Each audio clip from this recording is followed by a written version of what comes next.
Hey guys, so today I'm going to be talking to Lara Dempsey, and I've known Lara for, how long is it now, Lara? I started training with you in 2020. 2020, just during the pandemic? Just before, I think. Okay, so it would have been a bit earlier than that then, perhaps? Maybe. 2019, end of 2019, 2020, so Something like that. must have been around that time. Yeah. Now, first thing I want to say about this interview with Lara is the fact that we're actually sitting in this dojo. And this is the Hall of Martial Arts in Taumarunui, Central North Island, New Zealand. And what's impressive about this, not only is the fact of Lara's ability and training, is also the fact that she's put this together in this small community. And it's thriving. It's amazing what someone can achieve when they put their mind to it. And I would, without a doubt, believe that this is due to the martial arts training and the self-development aspect of that as well, which is what I'm interested in. So, without further ado, introducing Lara, and probably the first question is, Lara, how did we end up from this building being a gutted, empty building to where we're sitting in this beautiful dojo? How did that come about? Yeah, that's a good question. I'm not sure if you've mentioned, but I trained karate to start with from the age of 5. So, I trained under my teacher, Hanchi Inuhari, for, I'd say 5-6 years, and then unfortunately he passed away. And myself and another student of his, her name was Barnaka, we took over the dojo from him. And we had a few training spaces, quite a lot smaller than the likes of this, and just continued training and teaching, and we would travel to learn, from there we just would move into a bigger facility if we got more students. And then unfortunately, but fortunate for her, she moved away, so I was left to continue teaching, and the opportunity for this space came up with my family, and I could just, before we did all of the work on this building, it was in pretty poor condition, but luckily my dad's a builder, and we're used to the renovations and things, so a bit of a paint and a bit of work, and it's come up beautifully. I love this place so much. I suppose that's the physical side of what happened. Also, just, I suppose, to create something like this, it takes a level of confidence, and although I was confident in my ability and I knew I could do something like this, it was always a dream to own a facility with multiple martial arts under one building. And I didn't think it would happen this quick. I thought it would just be something that I could do in the future as a long-term thing, but the opportunity for the hall came up, and with a bit of help from a friend, just encouragement, and Jesse Puata, who runs the New Plymouth Martial Art MMA studio, encouraged me to just jump in and do it. So with the guidance of him, my parents, and others, it came about. So it's me who made it happen, but it's also the people around me who helped to build this. So it is really a community thing, like you said. So I think it's really, really interesting that, these days it's very hard for young people even to get into their own home. And I realise, a lot of things are not owned, but in this case here, you've got a facility, you could probably home about 300 people in here. I know you wouldn't want to do that, but at your age, and excuse me for releasing your age, but nearly 22, that's pretty inspirational, pretty admirable what you can achieve when you put your mind to it. So just going back in that history of your training, and you said you started with karate at the age of 5. What inspired you to do karate? Did someone push you along, or was it something? It's an interesting story. I suppose we'll all get our stories, but well, when I was at preschool, the teachers there said to my parents that I was just quite an active kid, always climbing or always doing something a bit, I suppose, risky or, So they encouraged me to get into gymnastics, but of course, being in a small town, there wasn't really anything here. And then we pulled up to what is the old post office now, to go to the post office, and upstairs I just heard some people yelling, and then I looked up and they were wearing white uniforms, and I said to Mum, "Oh, that looks cool, I'd like to do something like that." And she said, "Oh, well, you can make a decision. If you want to do gymnastics, we'll drive you an hour to Taupo, or we can give this a go." And I gave it a go, and it's rest is history. But also another backstory, I also wanted to learn how to beat my brother up, because he used to give me little hidings and just, sibling wrestling and stuff like that. So that was another incentive. Right, okay. Okay, though, that's cool. I mean, it's good to have that family support as well, that your parents were prepared to drive you, because we are in the middle of, I wouldn't say nowhere, but we're in the middle of the North Island, and everywhere we need to go is quite a bit of travel. Mm-hmm. And so it's interesting too, because one of the key things in any training is that travel, and being able to go to other places and dojos and experience different things and different arts, if you like. Having that support is so important from your family, and that goes for any sports really, whether you're kart driving or doing martial arts or playing volleyball or basketball or whatever. So you mentioned that you wanted to beat your little brother up, or older brother. I suppose he's my inspiration. Do you thank him for that? Not so much now. You just give him a kick once in a while, just to remind him who's boss now. Yeah. I know, that's really cool. So you started doing it at 5. What are some of the highlights of that early stage of training? Like, for example, did you have a natural talent for it, you felt? Did you fit in really well? And I mean, were you young for that age, because young for that stage of training? Because 5 years old and running my own classes of kids classes, some kids can be a bit of a handful at 5 years old, and they lose attention very quickly. So how did you go with that? I suppose I've always been told that I'm quite mature for my age. Just a few things throughout life, just being, I don't like to talk about myself like this, but a bit quite advanced in compared to people around me. Mm-hmm. But I think that also comes down to mindset and determination. And also I give a lot of props to my parents, and also just having the guidance from my instructor, Hanshi. From such an early age, he was amazing at turning people into amazing martial artists. From quite a young age, I wouldn't say I was talented. It was just all mindset. But from quite a young age, we, leading up to any competition for maybe 6 weeks, would train 6 days a week. Wow. So we'd be training 1 to 2 hours every weekday. And then Friday was our only rest, and then Saturday, Sunday we pretty much trained all day with 2 breaks in between. So I'm used to working hard since such a young age, and my parents have always just encouraged it because it's been good for me. So Okay. So what did you know of martial arts when you first started? Like, was there any cool kung fu films around, or any ninja movies, or anything that sort of you had an awareness of, or it was just you saw these guys in white uniforms with these coloured belts and thought they looked cool?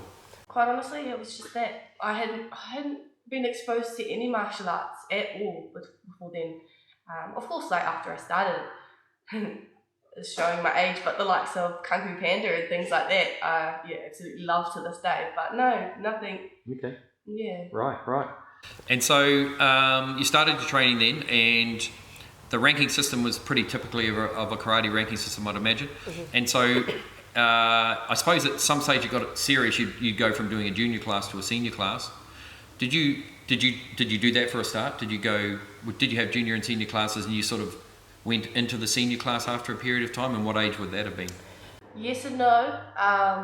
It was definitely, we were pulled aside because there was a small group of us, so young, and we did kind of like a one-on-one as a junior class. And then I remember transitioning into the senior class. I was asked if I was ready, and I said no, but don't think I had a choice. So yeah, I remember just being at the back of a line of maybe, I would say almost 40 people in the room. Wow. It's pretty daunting for a young kid. So, Yeah. but it was really inspiring being at the back of the lines and seeing the level at the front and just aspiring to them. But yeah, there wasn't so much two separate classes really. So what grade were you when you transitioned? Starting so early, do you remember? I don't remember. No? No. Okay. All right. Yeah. So then you went on to get your black belt in this style. So what age were you when that happened? It was 2012 that I got my Shodan Hall, which is a provisional black belt, and then 2013 I got my full Shodan. So yeah, what age would I have been doing the maths? Yeah, we'll think about that one. Yeah. Okay. So you qualified as a black belt, and in some styles, straight away you'd be known as sensei.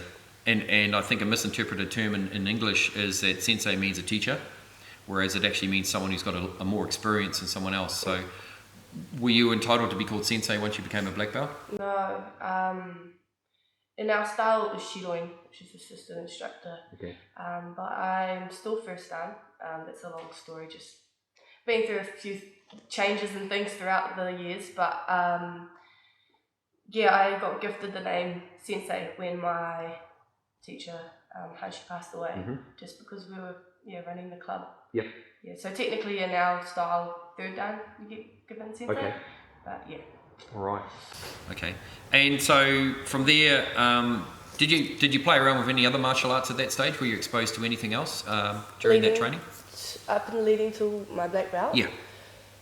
No, it was after black belt that I started venturing out of it. I think just with everything going on, Hash passing away, not having a heap of guidance, just venturing out to get a bit more knowledge in different areas that were available in such a small community.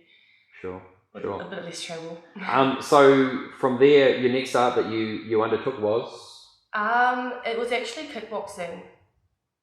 It was kickboxing. We were training in a space at one of the local gyms who had an area that we had just hired off them. And there was a guy who came through, or actually there was multiple, working in the area. They took classes, I jumped in, and there was a few in the class to start with, and then I ended up being the only one that kind of stuck to it. So was that typically kickboxing, or was it Muay Thai, or was it a bit of both, or MMA, or? I would say it's a mixture. It wasn't like hugely structured, but I would say mostly kickboxing based. But yeah, it gave me the foundations of the strikes and things like that. Okay. So did you find your experience in karate also certainly helped in those areas? Like, were you learning new kicks then and new strikes, or were they something that you could adapt from what you already had? Definitely new, because like in the likes of karate, it's a lot more points, sports based, whereas kickboxing, you're looking to kick a lot harder. It's less snap and more So was your focus on that because more of the fighting tournament aspects, and you wanted to get into tournaments and competition, or what sort of made you look at that as aside from karate? I wouldn't say competition, because we competed a lot with karate. Okay. A lot. With the kickboxing side of thing, it was just something extra for me to learn at the time, because I felt like I wasn't really getting heaps. It wasn't more the knowledge, it was probably more just like the one-on-one training that I was missing. okay. It's nice to have an instructor in front of you. Yep. But I also understand the benefits of seeking that knowledge and thinking about things and stuff. So now you've just been graded to what grade in BJJ? Purple belt. Purple belt. And you've been training in that for how long? 6 years. 6 years. I think we're getting close to 7. But Okay. yeah. So again, what inspired you to learn BJJ, and when did you? So you've been doing it for 6 years. So Unfortunately, my kickboxing teacher moved out of town, so I didn't have that extra the martial art knowledge coming and having a coach there for me. So I was just training karate for a while, just continuing to teach. And then that same place where we were training at the gym, some people were coming through the town that the gym owners knew who did martial arts, and they mentioned that they would like to meet me because they've seen my setup. And yeah, I met with them, and turns out that they did jiu-jitsu. And yeah, we ended up training. They showed me a few things, I showed them a few things of karate. We got talking, and yeah, from there I was just like, wow, this is pretty cool. Mm-hmm. Where can I do this nearby? And then the gym owner, so Jamie Downs, he said, oh, well, I have a family in Turangi who run a jiu-jitsu gym there. I could give him a call and see what he can do. And ended up coming down for a training, and then was coming over to Taumarunui once a week for about a year. Okay. Yeah, and then from there I started travelling over to Turangi once a week, and ever since I travel over there to train. And so what's the most inspiring thing about doing, say, BJJ as opposed to karate or even kickboxing? What do you get out of that? What's the difference? the buzz that you get out of it personally? What I really like about jiu-jitsu is it's always, like, you always are, say, sparring, I suppose, we call it rolling, and testing your skills constantly. And you're always getting the feedback of whether things work or whether things don't work. And also, it's the only martial arts that I suppose know of that you can almost go 100% in training without hurting yourself too much. Whereas like the kickboxing or something, like if you're getting head knocks all the time, it's not good for you. Whereas jiu-jitsu, it's less of that. Yeah. And there's just this something about just the intensity of it that sends you into quite the zone. Yep. It's quite therapeutic. Or some people would say cathartic, which is like a therapy, same sort of thing. Yeah. And it's hard to explain if you've never done it before, but I'm sure you probably relate to it with your training. arts, Yep. Sure. Okay, so and then from there we met. We're not sure about 2020. I think it was around that 2020, time. so maybe middle of the pandemic. And I think you had spoke to a friend of mine who was doing the kids. Their kids were doing ninja kids or something. Yeah. So what made you sort of then look? Were you looking for something else, or did you think it'd be cool to do ninjutsu or be a ninja, or I don't know what then drove you down the path that we're on at the moment as a teacher student? I'm not hugely sure, but what I do know is my passion for all martial arts and just seeking knowledge is there, and the fact that I just find there's always something to learn, and there's always, even if it's maybe like all martial arts translate to each other, even though they're all different, they all have different reasons and purposes behind them for their. That's why they've created. Some of them are competition, some aren't. So just seeking out knowledge from people. It's always nice talking to people who are in the martial art industry because we can all relate, and there's just some kind of like a bond when you meet someone who does martial arts. Instantly you respect them because they've been through similar training and been in similar situations that you've been in. Meeting people and getting to know, and making connections in a small community especially. And I think you've alluded to something that is not always familiar with a lot of martial artists who they either train in a martial art until their goal might be to get a black belt. From my age, anyone who was a black belt in a martial art was a martial arts expert. And it's like, well, no, we know that now because you've got a couple of them there. So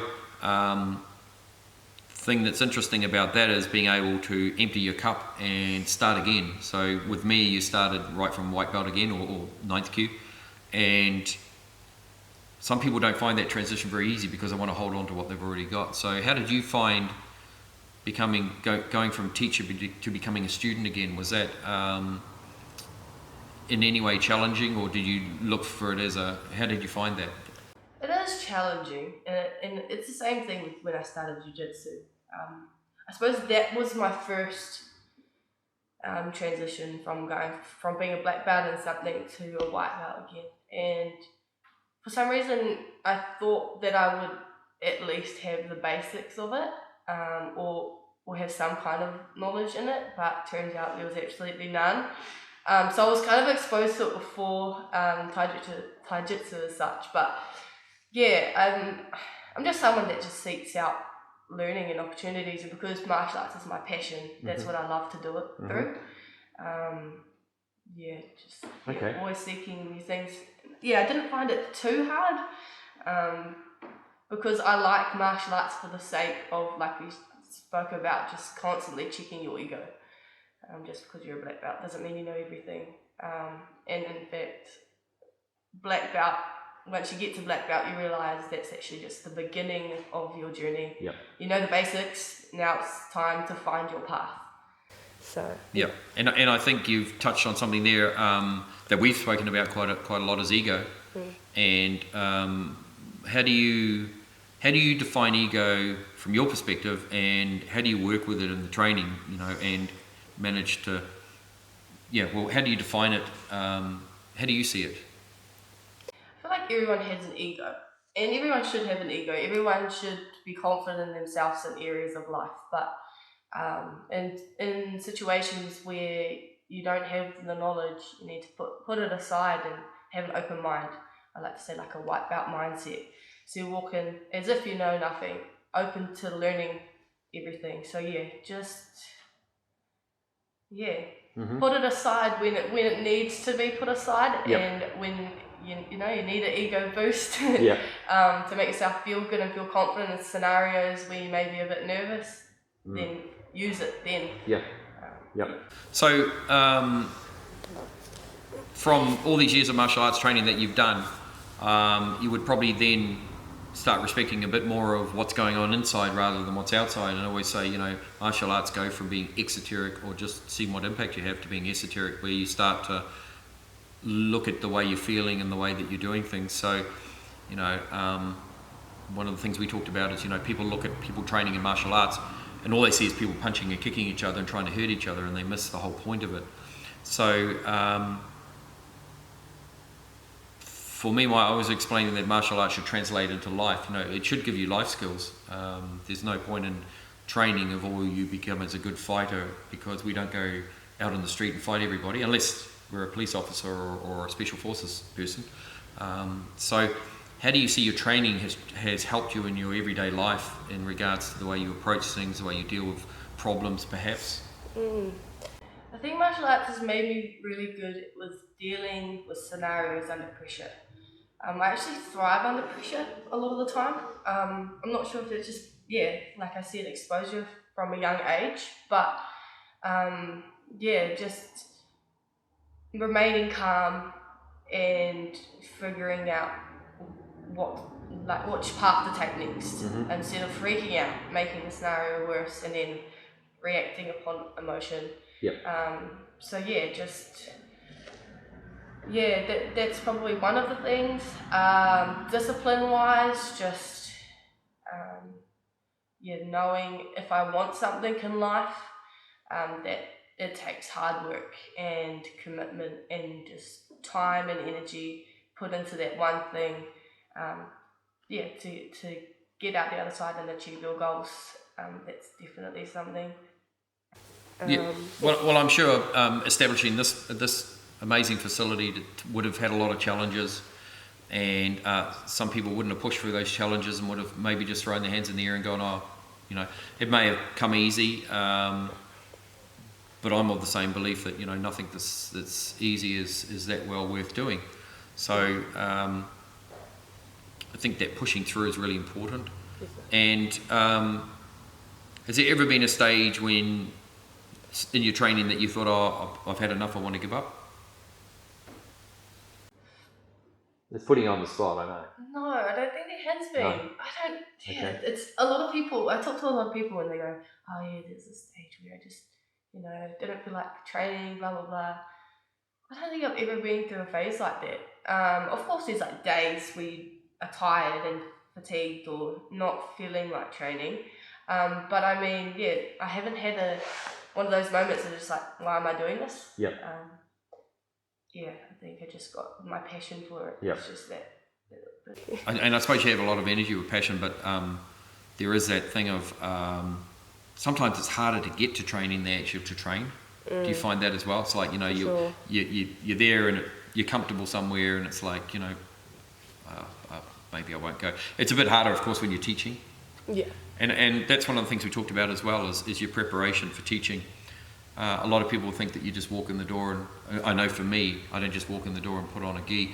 I'm already planning the teaching, not the lesson, but I'm planning the teaching, be prepared for the teaching even the night before, so that I'm wide awake and I've got enough energy to really give it to my students. Is there any way that you actually prepare for your classes beforehand? Like, do you do meditation or visualization, any of those sorts of things as well? Yoga? Yeah, I wouldn't say just before training, because usually I'm either working or doing something. I try to get here maybe half an hour earlier if I can. It usually ends up being 15 minutes. And just, spending time in the space and like getting my head into, getting ready to train and teach. Slowly turn the lights on and things like that. And I would say that's probably more my preparation. Yep. But I haven't always done this, but for the last few years I have a diary where I write down a few ideas of what I'd like to do in each class. Now I'm a little bit more structured with that and I do it once a week and I actually write full lesson plans out for every class. They may not all of my trainings may not follow that lesson plan, but at least I know I have a plan if I can't think of something.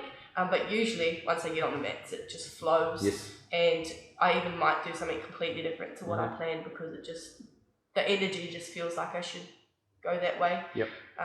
Yeah. And with your busy schedule, how many days a week you're training? Definitely at least 5, sometimes 7. Yeah. Just depends on what's going on. Yeah. And I know you, from our experience, you travel sometimes to different classes and train with different people. Yeah. Now, one of the things I really wanted to touch on was not just the fact that you're quite young and you've already got this dojo, but also from a woman's perspective in martial arts.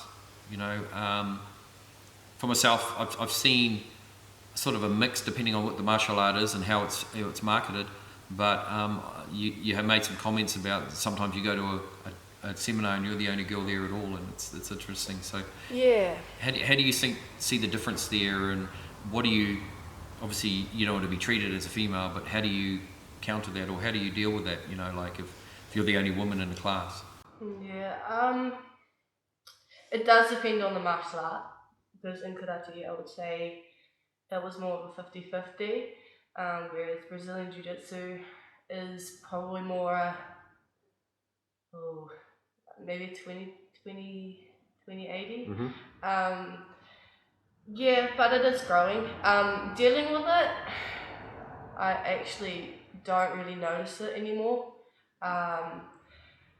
It is nice to have women, and because if I use jiu-jitsu as an example, it's really nice to just roll someone that's the same weight as you, the same strength as you, and you're both really technical, because women tend to be more technical because we're not as strong. But yeah, just I don't think it's too hard for me because I tend to just fit in anywhere I train. Yeah. But I can see how it can be hard for people who aren't, because I've always grown up with martial arts, so it's normal for me. Whereas someone who's stepping into it and completely new and not having women there, it probably it's very daunting. So. Yep. Well, I dare say you've inspired a lot of women to either keep going and training in martial arts or actually take up martial arts. I noticed in your classes there are quite a few women in there, and obviously if they see you doing it, then they know that it's possible for them to do that as well. So yeah, inspirational in that respect. Who would be your greatest inspiration? Yeah, I thought about this question quite a bit. I couldn't pinpoint, say, like a famous person or anything like that who would inspire me. I feel like the people that inspire me are more the people that are around me. The likes of like all of my mentors, like yourself. I would say you inspire me because of the knowledge that you hold and how in depth you go into the history and the knowledge of martial arts. My jiu-jitsu coach, To, I am inspired by the way he cares for people and is so welcoming and give a lot of his own time and energy to other people. And then have a few other mentors and friends who we just support each other, keep in touch, growing together. We both, or the group of us, run gyms, so we can bounce ideas off each other. So it's more the people around me that inspire me, rather than an individual, I would say. Okay. Yeah. So what would be your favourite part of training? You know, what inspires you to train generally overall? Yeah, so there's a number of reasons, but one that's quite significant is the people that you get to meet. Obviously, I've travelled a lot, so just building connections around the country and also some overseas, and there's just a sense of connection. Like you pretty much go anywhere in the world and find somewhere to train. Maybe not so much with karate, maybe, but definitely jiu-jitsu. So that's a really amazing part about it, is just meeting people, building connections, sharing knowledge with each other. And also another reason why what I love about this facility is the opportunity to bring people from out of town to the area, because there's not a lot of martial arts in the area and opportunities for people, and create that opportunity, because that's what I always wanted when I was younger. Why isn't there more martial arts Sure. here? Yes. So, now we have the resources for it, and people are coming here. Yeah. Yeah. And it's central too, which is really good because people can travel from a central location from all. And in fact, we are actually the geographical centre, or very close to Auckland and Wellington. Yep, exactly. So people really have no excuse not to travel in that respect. In the middle of nowhere, but the centre of everywhere. That's interesting. That's a bit like it gets quite deep when you look at the two mandalas that we talk about in the Mikyo and Nimpo, which is you are at the centre of the universe looking out, or you're surrounding the universe looking into the centre. Exactly. And it's that yin-yang thing, isn't it? It's the way you look at it. Yeah. Sure. So that sort of segues into some of the spiritual side of things of the martial arts that we cover off in some of the training as well. How you correlate that to all your training that you've done, and how that training that you've done also helps to understand that spiritual aspect of it as well. So what about the spiritual side of it, or the self-development side of it? So for example, people who do yoga obviously do it for some spiritual benefit, not just for stretching, if they're looking at it from a true sense of yoga. People who do meditation, it's a spiritual practice, so in the sense of martial arts, for me, it's meditation and movement. Yeah, really. And I'm looking at aspects such as nagare, flow, kamai as an attitudes and interrelationships between people based on each person's attitude towards each other. Looking at the intention and developing the power of intention through the fire element, and then maybe being able to develop a strategic view on things, so a broader perspective rather than just a perception of a certain thing. And that's elemental, that's just building on those. I suppose it is definitely a form of meditation. There is I suppose a place you go to, however you want to look at it, where you just kind of go to another place, your mind is somewhere else, and I suppose your physical body's doing what you're doing, but that's all you're thinking at that one moment. You're not thinking about what you're having for dinner, or what's going on in the rest of your life. You're just in the moment, and I find that really beautiful about it. And that's also refers to like the sense of like therapy. Through it. Even when I'm performing a kata, that's all I'm thinking about. Or when I'm rolling in jiu-jitsu and I'm about to get choked and I'm trying to get out, all I'm thinking about is trying to survive in that moment. That's really beautiful about it. Okay. And that's really nice. And so, just finally, how do you see yourself in the future with martial arts? Are there more martial arts you want to do? Are there more places you want to go? What's your goal? Definitely don't ever see myself stopping martial arts. And if anything, it would just be reduced for periods of time. I would like to just learn as much as possible, so I would say I'd probably end up learning other martial arts as well along the way. For the future, I'd see myself travelling, exploring different martial arts, training different people, continuing to build connections, and bringing that knowledge back to teach and pass on to other people. Because at the end of the day, it would be really cool to see people like myself in the community who can also pass on their knowledge to other people. I love teaching. I'm not sure if that's something I'm going to be doing forever. Probably will be in some form, but it would be cool to see other people pass on knowledge as well. Yeah, so it's an evolutionary thing, isn't it? Yeah. Yeah. So I suppose one of the things that attracts us is not just the teacher-student relationship, but I see a lot of my early self in you when I started martial arts, so that correlation there as well. So, okay, well, thanks for your time and thanks for your dedication as a student. I really enjoyed training with you, and Let's keep the training going and see where it goes. Thank you, Stuart. Thank you.